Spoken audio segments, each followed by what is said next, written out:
My wife threw me out after believing her son's lies. 3 weeks later, she asked if I'd reflected. I gave her divorce papers, and her son lost it. I'm standing in my driveway, watching my clothes fly out of the second-story window, and I still can't process what's happening.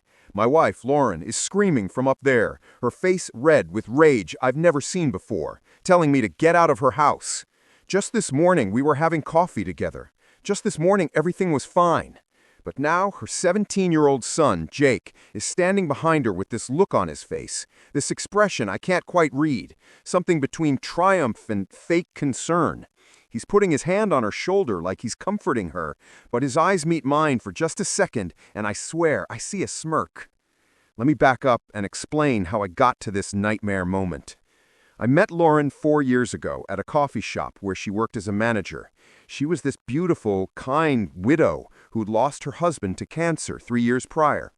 Jake was 13 then, a quiet kid who seemed lost without his father. Hey viewers, before we move on to the video, please make sure to subscribe to the channel and hit the like button if you want to see more stories like this. I fell for Lauren hard and fast. We dated for 8 months before I proposed, and she said yes with tears in her eyes.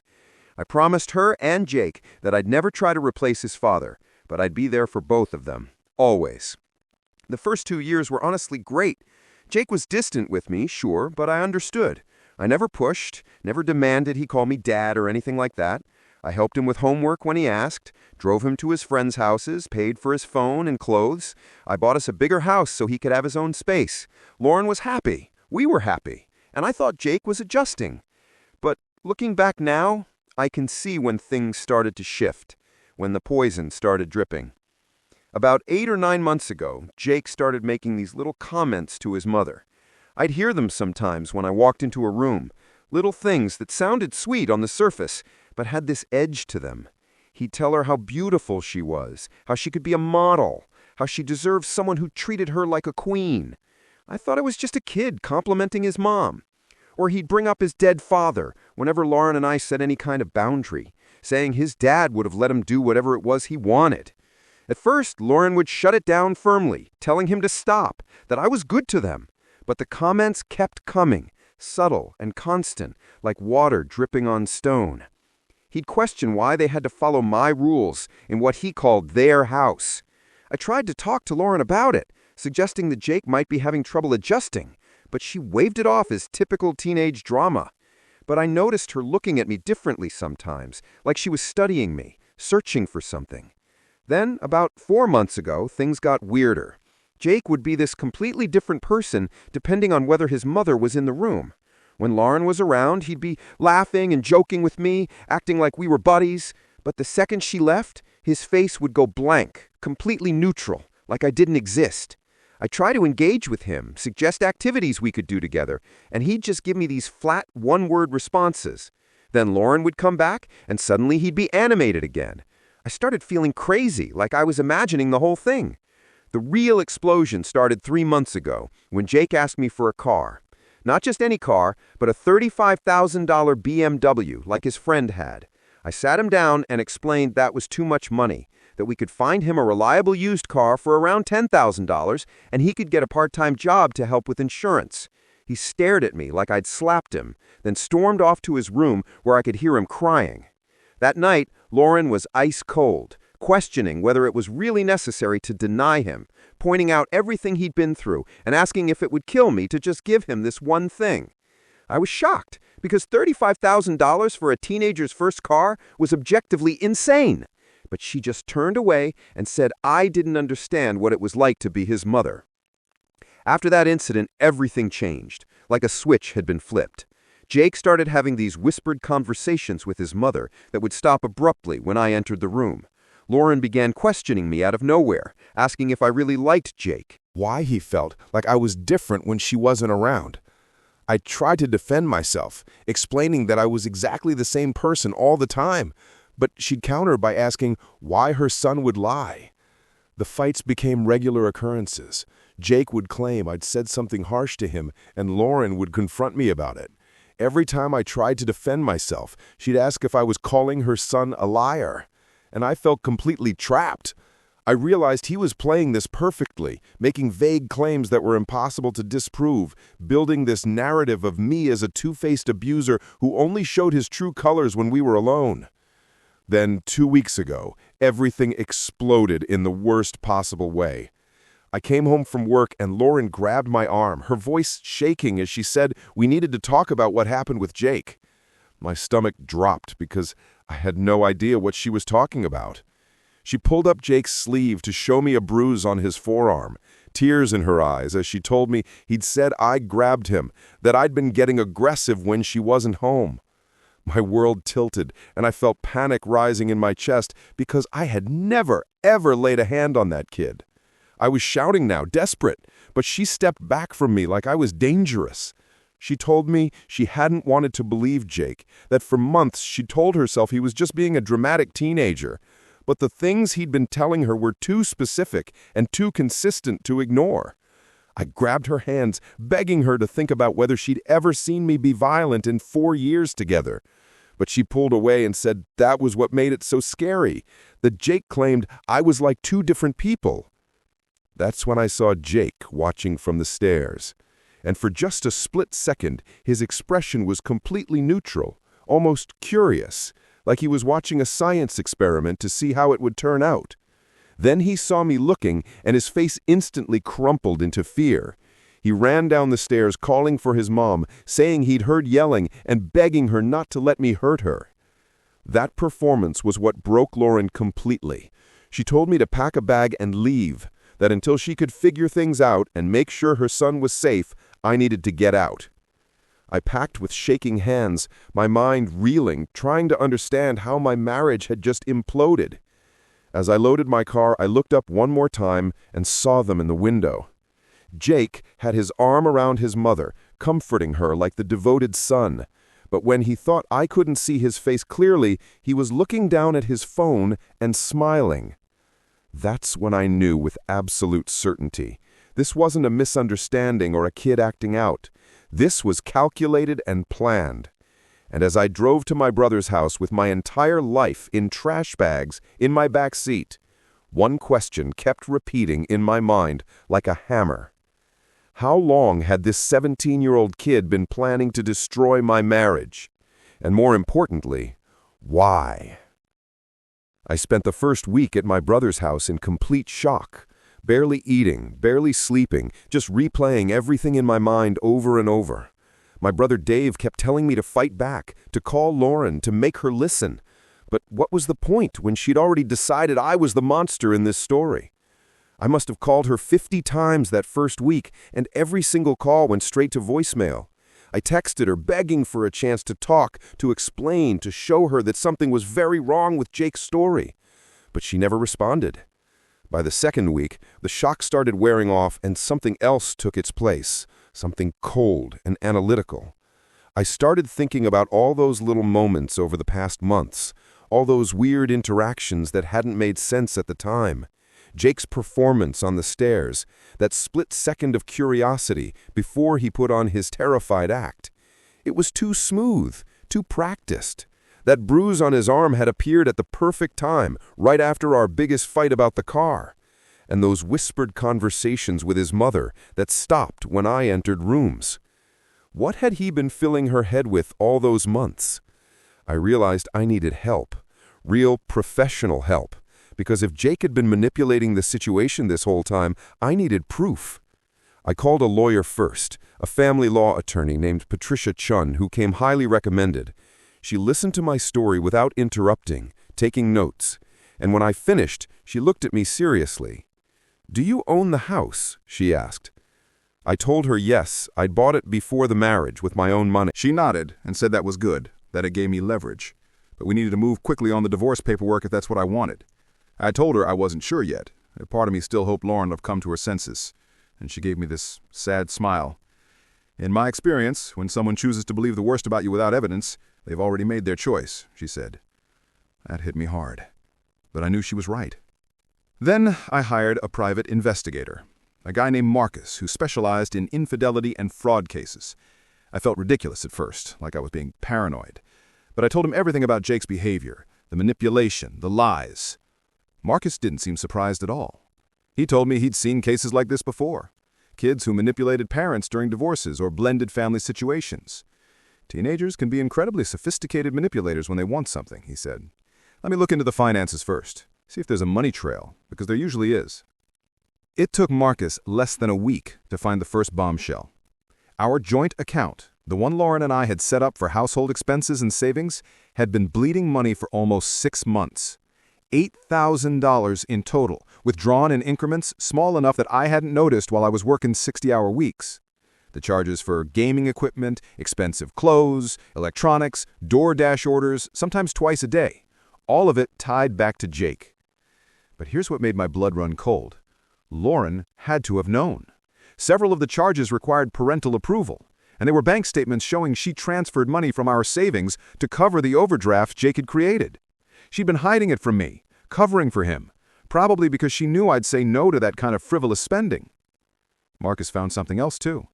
He pulled our credit report and found that Lauren had applied for a credit card in just her name 2 months ago, right around the time Jake's campaign against me had intensified.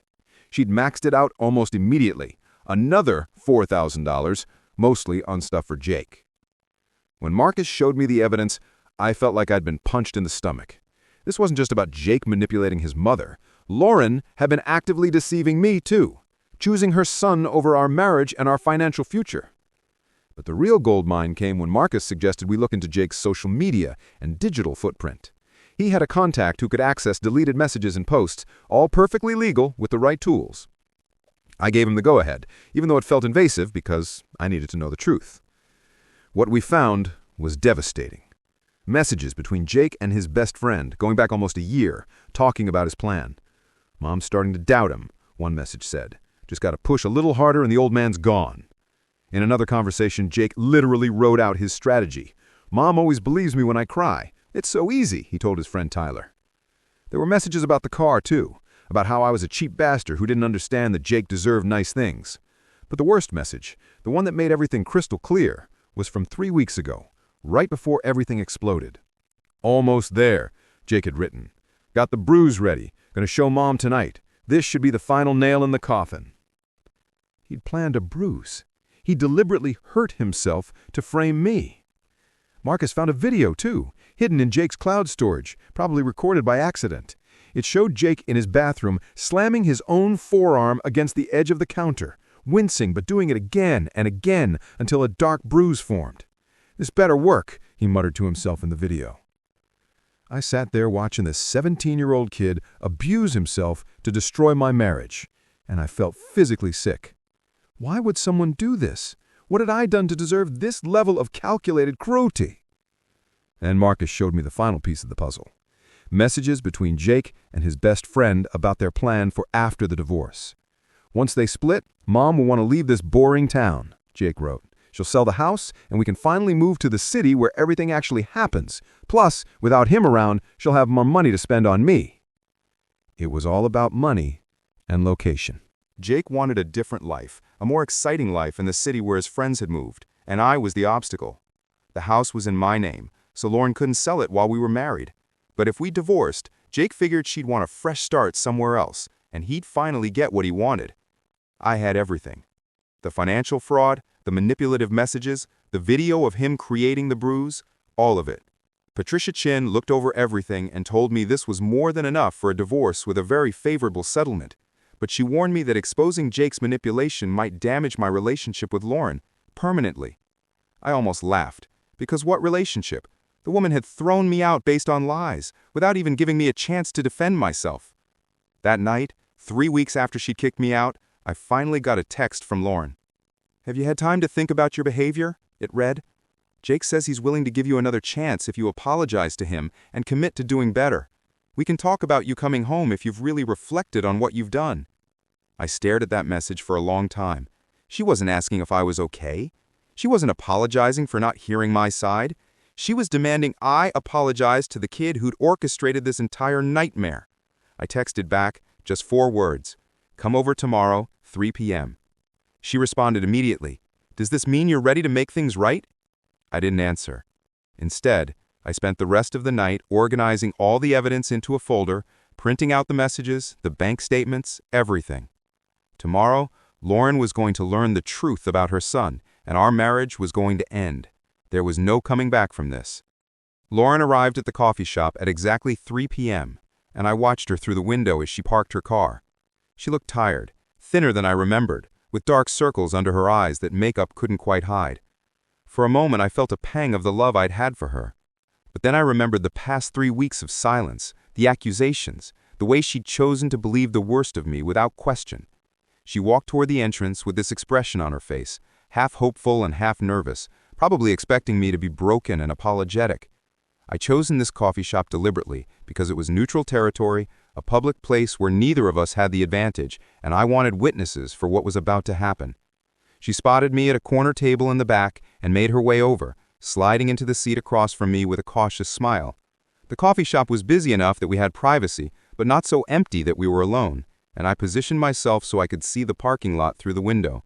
She started talking almost immediately about how she and Jake had been discussing things, how maybe if I was willing to go to therapy and work on my anger issues, we could find a way forward. I let her talk for about 30 seconds before I held up my hand to stop her and slid a large manila folder across the small table. She looked at it confused, then back at me with questions in her eyes.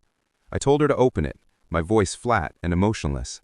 She hesitated, then picked up the folder with shaking hands. The first thing she saw was the divorce paperwork, official and already signed by my lawyer. Her face went white, and she looked up at me with genuine shock, starting to say, "We could work through this." I just told her to keep looking. She flipped through the pages, and I watched her face change as she saw the bank statements, the credit card bills, the highlighted charges that showed $8,000 of our money spent by Jake. She tried to explain, but I cut her off and told her to keep going. Then she got to the printed messages, Jake's conversations with his friends, where he'd laid out his entire manipulation strategy. I saw the exact moment she read the words her son had written about how easy it was to make her believe him, how the old man would be gone soon. Her hands started trembling, and she kept shaking her head like she could deny what was right in front of her. She whispered that it couldn't be real, that these could be fake. That's when I pulled out my phone and played the video with the volume low enough that only she could hear. Jake's voice came through clearly as he slammed his own arm against the bathroom counter over and over, creating the bruise he'd shown his mother. Lauren's face crumbled, and she dropped the papers onto the table, her hand over her mouth. She was mumbling about how he'd told her I grabbed him, how he'd cried and seemed so scared.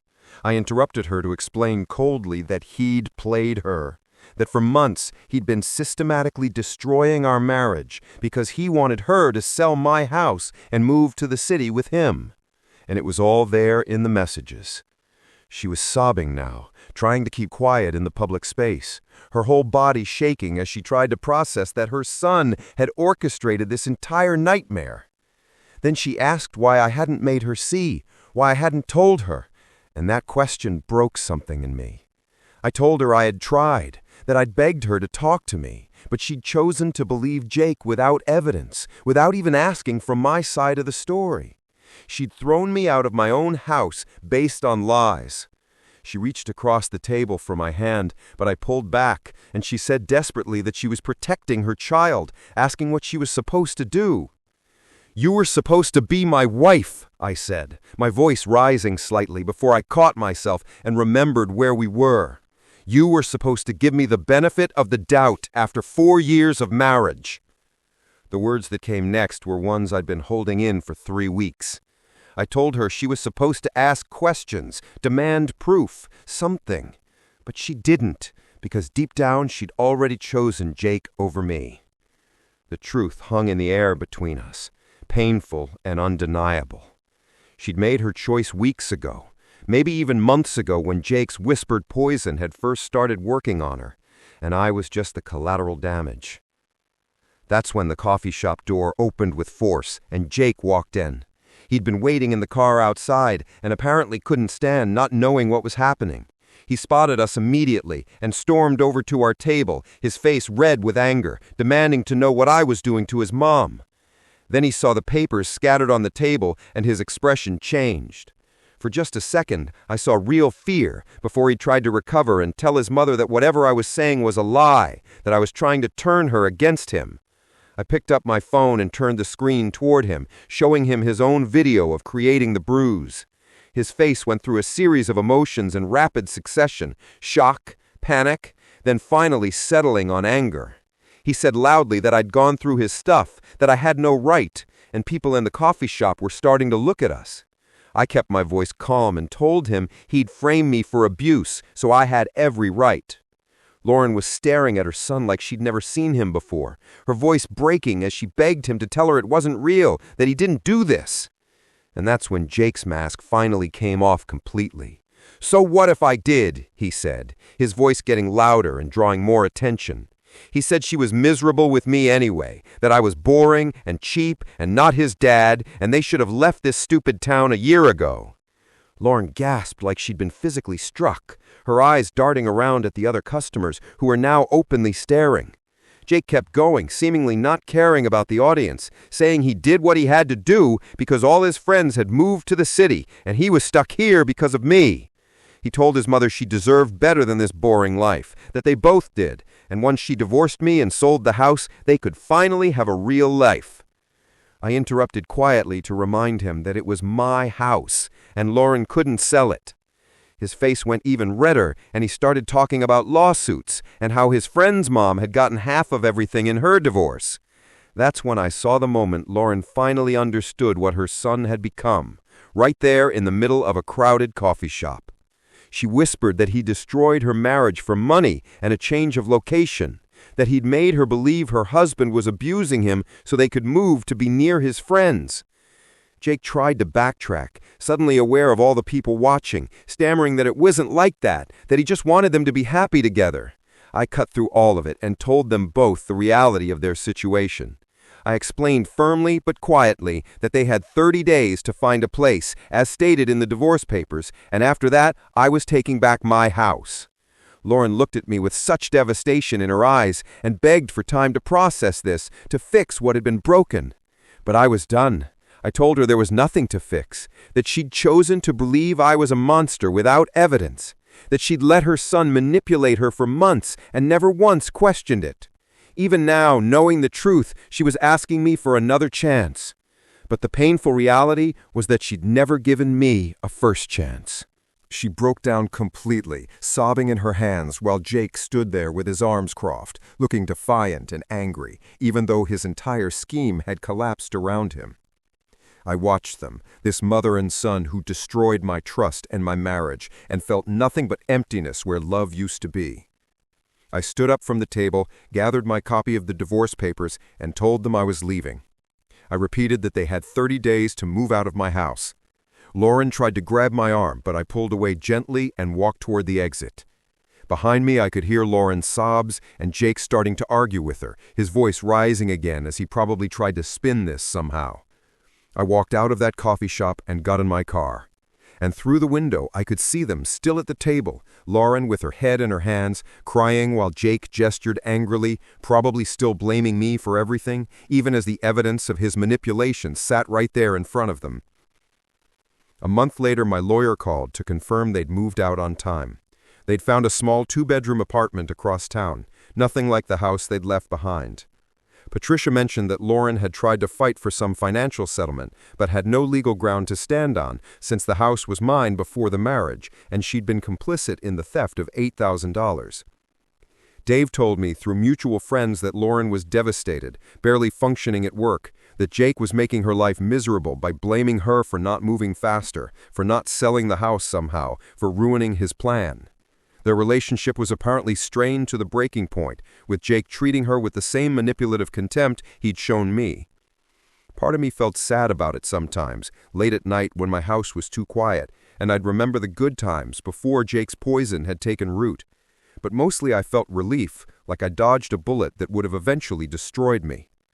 You can't build a marriage with someone who doesn't trust you, and you can't love someone who will throw you away the moment it becomes convenient.